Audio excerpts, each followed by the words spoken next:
that's what I keep coming back to, saying we need to look at each other as the resource. You know, that even the person you really hate, you don't get along with them, you don't like the way they dress, you don't like the way they talk, they have too much attitude, they still have something to contribute. Yes, that's very true. And you have to get to know them well enough to see past whatever faults are acting like a curtain between you and that person. That's a good point. The example comes to mind of the movie Sister Act 2. Yes. Okay. Where Whoopi Goldberg's character, Sister Mary Clarence, is addressing the one young lady out on the street, and she says, you know, Sister so-and-so thinks you really have some potential. I don't know. I think you got too much attitude. But, and then she goes on and proceeds to tell her how to address her situation. And thankfully the girl stands there and listens to this back and forth explanation. And she says, if you wake up in the morning, and I mean, Whoopi Goldberg says, if you wake up in the morning wanting to sing, you're meant to be a singer, whether anybody recognizes it or not.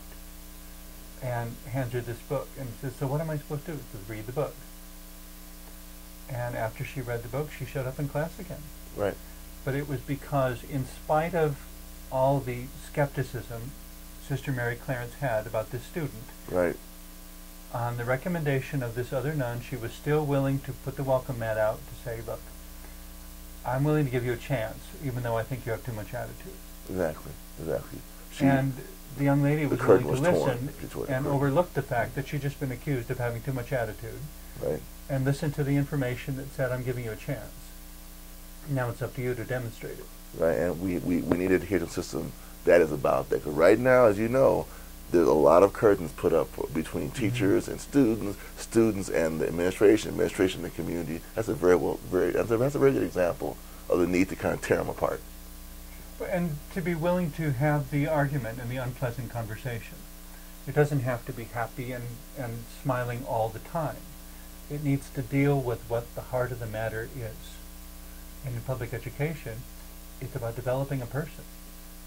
Because that person is the resource by which the current and future generations will survive. It's not just all the materials. It's the person who can think, the person who can program the computer, not just operate the computer. Right. The person who can create the new poetry, not just correctly write the language.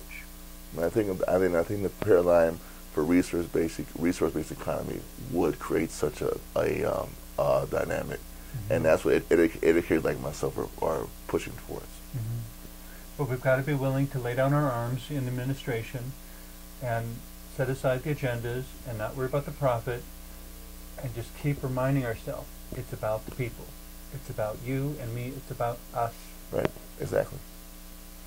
We're almost out of time. Just a couple minutes left. Final comments you'd like to leave people with, as in terms of encouraging us toward a better way of developing ourselves? Put the students, put the community, put the future of our society and the world first. That's most important. The grades will come. The progress will come. But if our focus is too narrowly set on test scores, on buying products, of showing some kind of immediate, tangible results, it's just not going to work.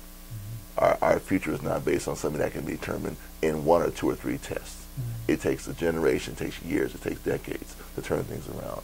And we need to focus our education on a longitudinal approach to learning, and not something that's next step or next day. And I think a resource-based economy is about that. And when a student is having trouble, listen and consider that it's not just about getting them to say the right answer for the test, but that it's about developing the whole person. You know, there are so many examples of students that wind up troubled teenagers because somebody didn't listen. Didn't listen, right? Very, very, very, very, very good point. Thank you for joining me on the show today. Thank you for allowing me to Good luck come. to you and all your work, too. Thank you very much. And thank you for watching.